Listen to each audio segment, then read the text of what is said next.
Good evening students. बेटा आज हम स्टार्ट करेंगे इंडिविजुअलाइज्ड लर्निंग प्रोग्राम व्यक्तिगत अधिगम कार्यक्रम। पिछली क्लास में हमने पढ़ा था पीयर ग्रुपिंग। ठीक है, तो व्यक्तिगत की अगर हम बात करें तो नाम से पता लग रहा है व्यक्तिगत एक इंसान के बारे में बात कर रहे हैं यहाँ से। तो करें व्यक्तिगत अधिगम कार्यक्रम का संबंध ध्यानपूर्वक सुनियोजित सुसंगठित रूप से लागू की गई और उद्देश्यपूर्ण ढंग से मूल्यांकित की गई योजनाओं से है। ठीक है, तो व्यक्तिगत अधिगम कार्यक्रम में क्या होता है कि हम अच्छे से सही तरीके से अच्छा ध्यान लगा करके हम किसी एक उद्देश्य की प्राप्ति के लिए योजनाएं बनाते हैं जो बच्चे की व्यक्तिगत आवश्यकताओं की पूर्ति के लिए बनाई गई। मतलब हम यहाँ पर पूरे ग्रुप की बात नहीं करते, पूरी क्लास की बात नहीं करते, हम बच्चे की बात कर रहे हैं। बच्चे की अपनी आवश्यकताओं की पूर्ति के लिए बनाई जाती है।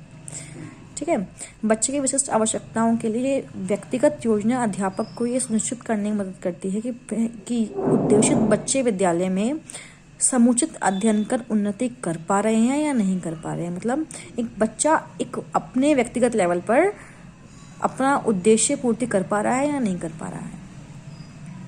ठीक है जी, कहने भली प्रकार लिखी और नियोजित की गई व्यक्तिगत योजना एक अध्यापक के विशेष क्षेत्रों या उद्देशित क्षेत्रों में योजनाबद्ध, संरचनात्मक और श्रृंखलाबद्ध अधिगम में मदद करती है। इसका सुनियोजित क्रियान्वयन उपयोगी प्रभाव छोड़ता है। मतलब अगर आप इसको सही ढंग से नियोजित करेंगे तो प्रभाव अच्छा आता है इसका। ठीक है, व्यक्तिपरक शैक्षिक योजना बालक विशेष के लिए बहुत ज़्यादा सहायक और प्रभावकारी होती हैं। आगे बढ़ते हैं तो कह रहे हैं व्यक्तिगत अधिगम कार्यक्रम के कुछ उद्देश्य भी होते हैं। वो क्या उद्देश्य हैं देखें ज़रा। पहला है अध्यापकों की जवाबदेही का कुछ स्तर बालक की व्यक्तिगत आवश्यकताओं की पूर्ति करता है। दूसरा, विद्यालय के भीतर सभी लोगों को और बालक संबंधित घर और विद्यालय के बीच का संवाद उपयोगी होता है। बच्चों की कमजोरियां कम करने वाला होता है। निर्धारित और उद्देशित क्षेत्रों में बालक की निपुणता विकसित करने वाला होता है। बालक का व्यवहार बदल जाता है। बालक में स्थिति के अनुसार ढलने और व्यवहार करने की भावना विकसित करने वाला भी होता है। सिंपल भाषा में लिखे गए हैं उद्देश्य जो हैं और सिंपल है। उसके बाद है व्यक्तिगत अधिगम कार्यक्रम के तत्व कौन से हैं। तो पहला है बालक के प्रदर्शन के वर्तमान स्तर की रिपोर्ट कि अभी बच्चा कैसा, मतलब उसका लेवल क्या है। दूसरा, बालक के समिति अवधि उद्देश्यों के साथ साथ वार्षिक उद्देश्यों की रिपोर्ट भी लिखते हैं। बालक की दी जाने वाली विशिष्ट शैक्षिक सेवाओं की रिपोर्ट और सीमा जिस तक एक बालक नियमित शैक्षिक योजना में भाग लेने योग्य हो जाए। ऐसी सेवाओं के आरंभ और अनुमानित अवधि के लिए निर्धारित तिथि। उपयुक्त मूल्यांकन प्रक्रिया अनुसूची यह सुनिश्चित करने के लिए कि निर्देशनात्मक उद्देश्यों की पूर्ति कर ली गई है या नहीं। मतलब जो निर्देश दिए गए थे वो पा लिए गए हैं या नहीं पा लिए गए हैं। अब कार्यक्रम में कुछ चरण होते हैं। तो पहला चरण कह रहा है पुनर्विचार या स्थानांतरण या रेफरल। तो हम ये देख लें कि हम जो गतिविधि अपना रहे हैं, जो हमने गतिविधियां या एक्टिविटी हम करवा रहे हैं, जो टीचर ने लिखा हुआ है, क्या उसके उद्देश्य की पूर्ति हो गई है। अगर नहीं है तो उस पर एक बार फिर से विचार कर लिया जाए और उसके अभिभावक को बता दिया जाए। द्वितीय चरण है मूल्यांकन कि मूल्यांकन बच्चे की शिक्षा सूचनाओं को सुनियोजित ढंग से एकत्रित करने की प्रक्रिया है। इसका उद्देश्य क्या होता है कि बालक क्या कर सकता है और क्या नहीं कर सकता, उसकी ताकत क्या है, क्या सीमाएं हैं, क्या समस्याएं हैं, वो जान लें। तो ये 3 प्रकार से हो सकती है। पहला, चिकित्सीय खामियां या व्याधि, मनोवैज्ञानिक अनुकूलता का स्तर और शैक्षिक स्तर। ठीक है जी, तो चिकित्सा मूल्यांकन बच्चे की कमियों या बीमारियों की ओर संकेत करता है। यदि बच्चे में कोई बीमारी है तो और नहीं जांची जाती है तो बच्चे पर नकारात्मक प्रभाव छोड़ सकती है। मतलब अगर बच्चा पीड़ित है किसी बीमारी से और उसको जांच अभी तक नहीं हुई है तो बच्चा उससे पीड़ित ही रहेगा ना, तो उसके स्वास्थ्य पर इसका प्रभाव पड़ सकता है। मनोवैज्ञानिक मूल्यांकन बालक के अनुकूलन स्तर, प्रवृत्ति और रुचि के मामले में होता है कि बच्चा का इंटरेस्ट किस में जाना जाए। शैक्षिक मूल्यांकन बालक के शैक्षिक स्तर और उसकी अधिगम शैली की स्पष्ट तस्वीर दिखाता है। तो कहते हैं मूल्यांकन करने के लिए बालक के पहले से उपलब्ध आंकड़ों को दोबारा से जांच परखा जाता है। कमेटी का प्रधान ये तय करता है कि क्या और अधिक सूचना एकत्रित करने की आवश्यकता है या नहीं है। ठीक है जी, तीसरा चरण क्या है कि मूल्यांकन प्रक्रिया समाप्त होने पर कमेटी उस बारे में एक योजना बनाए और मासिक त्रैमासिक आधार पर वार्षिक या समिति अवधि उद्देश्यों का निर्धारण करती है। उसके बाद क्या है, चौथा चरण क्या है, क्रियान्वयन कि एक पूर्ण रूप से सुनिश्चित की गई योजना को अब इम्प्लीमेंट करना है। अब आपको उसके अनुसार काम करना है। 5वां चरण है पुनर्मूल्यांकन, कि अब जो प्रक्रिया आपने अपनाई थी वो सही तरह से हो पाई या नहीं हो पाई, उसका मूल्यांकन करना। मासिक तौर पर, त्रैमासिक, अर्धवार्षिक या वार्षिक आधार पर उसका पुनर्मूल्यांकन करना होता है। अंतिम चरण होता है पूर्णतया संपन्न होना, कि सभी सेवाएं तब तक जारी रहनी चाहिए जब तक कमेटी या फैसला नहीं कर लेती कि अब कोई अधिक आवश्यकता नहीं है और उद्देश्य पूरे हो गए हैं। ठीक है जी। महत्व क्या है इस व्यक्तिगत अधिगम कार्यक्रम का? तो कह रहे व्यक्तिगत अधिगम कार्यक्रम का महत्व केवल विशिष्ट आवश्यकताओं वाले बालक के लिए नहीं बल्कि अध्यापक और अभिभावकों के लिए भी बड़ा महत्व है। अध्यापन के परंपरागत आयामों में बालक की असफलता के लिए अध्यापक जवाबदेह नहीं होता, परंतु ये कार्यक्रम कुछ स्तर तक अध्यापकों की जवाबदेही सुनिश्चित करता है। तो ये इसका महत्व था। उसके बाद है श्रेणी आधारित कक्षा का संगठन, ऑर्गेनाइजिंग ग्रेड बेस्ड क्लासरूम। अब इसमें क्या है, तो इस टॉपिक में कहते हैं कि भाई अगर इस टॉपिक को देखें तो कहें संपूर्ण कक्षा शिक्षण, संपूर्ण कक्षा में प्रत्यक्ष शिक्षण, प्रचलित परंपरागत शिक्षण सर्वाधिक पुराना तरीका। मतलब ये जो सबसे पुराना तरीका है पढ़ाने का और सबसे उपयुक्त शैली भी है, जिसके पेरेंट्स और जो बच्चे हैं वो उम्मीद करते हैं कि जब बालक विद्यालय में आता है तो केवल उसके दिमाग में होता है कि उसे संपूर्ण कक्षा शिक्षण का सामना करना पड़ेगा। बालक का दिमाग इस विषय में पहले से ही लगा हुआ होता है और अध्यापक भी इससे स्वयं को दूर नहीं कर सकते। कह रहे हैं ये भी हो सकता है कि पूर्ण कक्षा को शामिल या सम्मिलित कर शिक्षण को हम अच्छा बना सके। कह रहे हैं कि भाई एक भारतीय विद्यालय की कक्षा में अध्यापक केवल पाठ्य पुस्तक पढ़ते हैं और उसके विषय सामग्री का वर्णन कभी कभी कहा जाता है। तो करें कई बार अध्यापक विषय सामग्री को पाठ्य पुस्तक से उठाकर श्याम पट पर लिख देते हैं, मतलब ब्लैक बोर्ड पर लिख देते हैं और बालकों को अपनी कार्य पुस्तिका में लिख देने के लिए कहा जाता है। तभी ये नोट्स की तरह उतारी गई सामग्री पुस्तकों का प्रतिस्थापन बन जाती है। बच्चे इन्हें याद कर लेते हैं और परीक्षाओं में लिख देते हैं। ऐसा कक्षा शिक्षण असमक्ष या विशिष्ट आवश्यकताओं वाले या विद्यालय से उठा लिए गए बालकों की कोई मदद नहीं करता है। कॉमन सी बात है भाई, आपने सिर्फ पढ़ा दिया चैप्टर और फिर उसके नोट्स लिखवा दिए, समझाया आपने कुछ है नहीं, तो क्या ये बच्चों की मदद करेगा? बच्चों की मदद नहीं कर सकता है। तो किसी और देश की अगर हम बात करें, ब्रिटेन में अध्यापक आमतौर पर संवाद का तरीका रखते हैं, मतलब बच्चों से डिस्कस करते हैं, उनसे बात करते हैं, वो बच्चों से क्वेश्चंस पूछते हैं, उनकी प्रतिक्रिया के आधार पर उनको आगे बढ़ाते हैं। ठीक है। वातावरण जो है वो शांत और आरामदेह होता है। संवाद शिक्षण के बाद बच्चे टोली बना लेते हैं, मतलब ग्रुप्स बना लेते हैं और अपना दिया गया काम जो है उसको तैयार कर लेते हैं और रिपोर्ट एकत्र करके टीचर को सौंप देते हैं। तो ये बहुत अच्छा तरीका है कि आपस में संवाद करके, क्योंकि जब हम बात करते हैं तो उससे हमको समझ में ज़्यादा आता है, इंटरेक्शन बढ़ता है। अगर भारत में देखें, भारत में रिसर्च के अनुसार ज़्यादातर प्रश्न बच्चों से पुरानी याद को ताज़ा करने हेतु पूछे जाते हैं। मतलब अगर हम पहले नंबर रटवाते हैं, बाद में क्वेश्चन करते हैं कि बच्चे ने कितना याद किया। ठीक है। और महत्वपूर्ण क्या है कि प्रश्नोत्तर सत्र में एक सकारात्मक वातावरण बनाया जाना चाहिए। ये जब एक प्रश्न और उत्तर की चल रहा है संवाद, तो उसमें एक अच्छा वातावरण हो, नेगेटिव ना हो, पॉजिटिव वातावरण हो। करें अध्यापक खुले रूप से प्रश्न कर सकता है जो बच्चों को सोचने के लिए प्रोत्साहित करे। इस संदर्भ में अध्यापक भी धैर्य रखें और बालकों की ओर से तुरंत जवाब की उम्मीद न करें। मतलब ऐसा ना हो कि हमने सवाल पूछा तो तुरंत में जवाब मिल जाए, ऐसा ना करें। थोड़ा पेशेंस बनाए रखें, बच्चे को थोड़ा मौका दें सोचने का। ठीक है। उन्हें रुककर बालक को प्रोत्साहित करना चाहिए। ये आवश्यक होता है कि जब हम किसी ज़रूरतमंद विद्यालय संबंध में बात कर रहे हों, अध्यापक को विद्यार्थी के जवाब देने से कठिनाई महसूस करने पर कुछ संकेत भी देने चाहिए। मतलब जब लग रहा है कि भाई बच्चे को प्रॉब्लम हो रही है आंसर करने में, तो कुछ हिंट दे दें उसे, ताकि वो कुछ रिकॉल कर सके।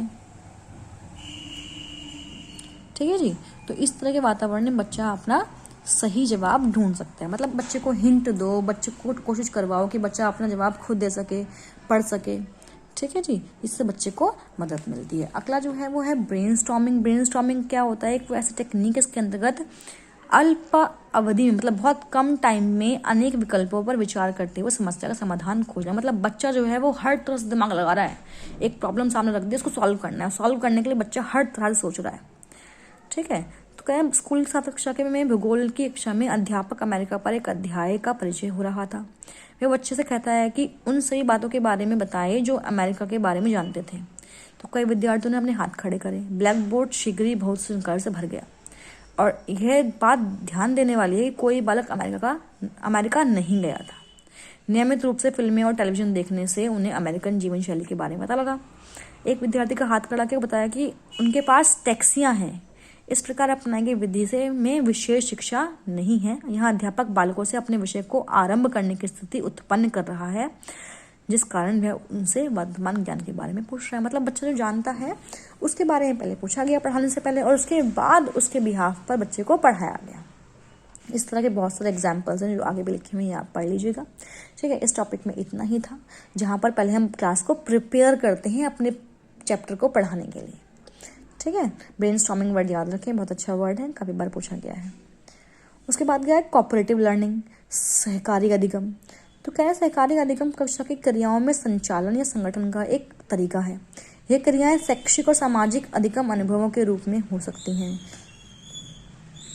विद्यार्थियों को हम 2 ग्रुप्स में संयुक्त रूप से कार्य करना चाहिए। इसमें हर समूह की सफलता के साथ ही हर व्यक्ति की सफलता होती है। भाई ग्रुप्स में अगर बांट देंगे तो ग्रुप्स में एक इंसान अगर जीतेगा तो पूरा ग्रुप जीत जाता है ना। तो सहकारी संयुक्त लक्ष्य प्राप्त करने के लिए इकट्ठे कार्य करना है। सहकारी क्रियाओं में व्यक्ति ऐसे उत्पादन की अपेक्षा करता है जिससे वह स्वयं को भी और समूह के सभी सदस्यों को लाभ, मतलब पूरा ग्रुप, मान लो एक व्यक्ति अगर है तो वो पूरा एक व्यक्ति पूरे ग्रुप के लिए सोचता है। अगर आप एक टीम बन के काम करोगे तो वो पूरी टीम एक साथ एक दूसरे के लिए सोचते हैं। ठीक है, सहकारी अधिगम छोटे समूहों का अनुदेशात्मक उपयोग है, जिसमें विद्यार्थी अपने स्वयं का और दूसरों का अधिगम अधिकतम कर पाए। मतलब मान लो 2 ग्रुप्स बना दिए और 2 ग्रुप्स में कहा गया भाई कि आप लोग को अपनी अपनी स्टडी करके आनी है और कल आपसे क्वेश्चनिंग होगी, डिबेट होगी। तो वो पूरा डिबेट के लिए जो पूरी टीम है वो सबके लिए प्रिपेयर करते हैं कि जिससे हमारी पूरी की पूरी टीम जीत जाए। इसको हम बोलते हैं सहकारी अधिगम। तत्व या घटक क्या है, तो करें विद्यार्थी को एक समूह में रखकर इकट्ठे काम करने के लिए कहना सहकारी अधिगम के लिए पर्याप्त नहीं होगा। सभी समूह भी सहकारी नहीं होते। समूह में बैठने से प्रतिस्पर्धा बढ़ती है।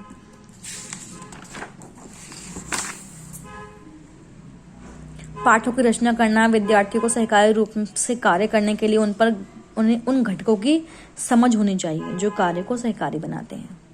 ठीक है, तो यहाँ पे क्या, सहकारी का सहयोग के आवश्यक घटक अध्यापक को कुछ कार्यों में सहायता करते हैं। पहला, वर्तमान पाठों, पाठ्यक्रमों और कोर्स आदि के सहकारी रूप से संरचना करना।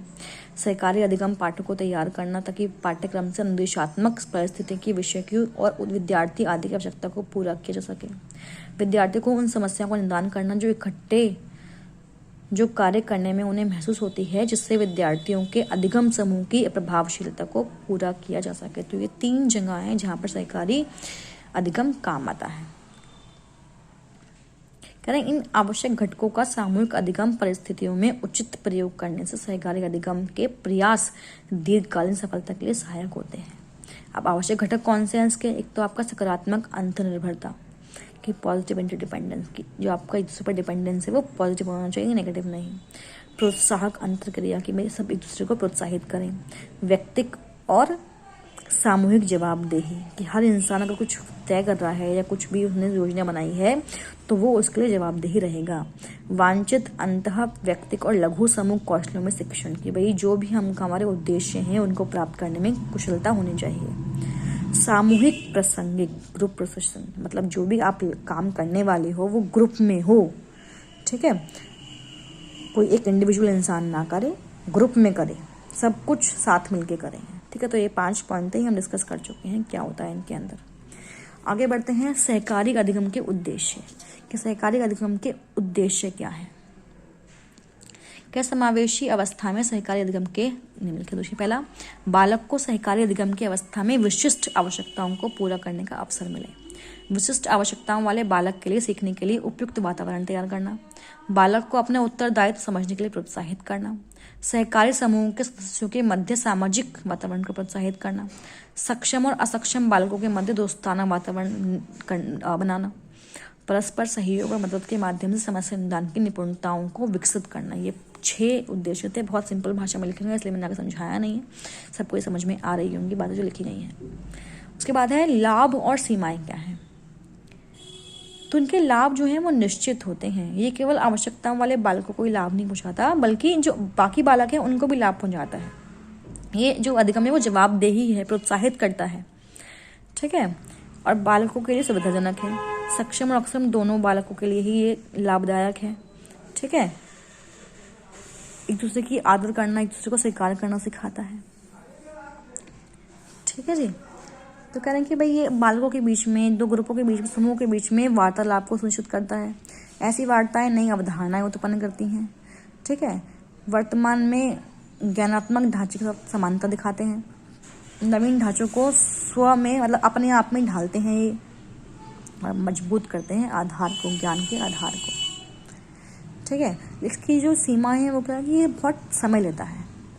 अगर अध्यापक समूह के सदस्यों का मार्गदर्शन करने में असफल रहता है तो उद्देश्य कहीं खो जाते हैं और प्रक्रिया की खिचड़ी बन जाती है। ठीक है, जो आपका उद्देश्य था वो नहीं प्राप्त हो पाता है।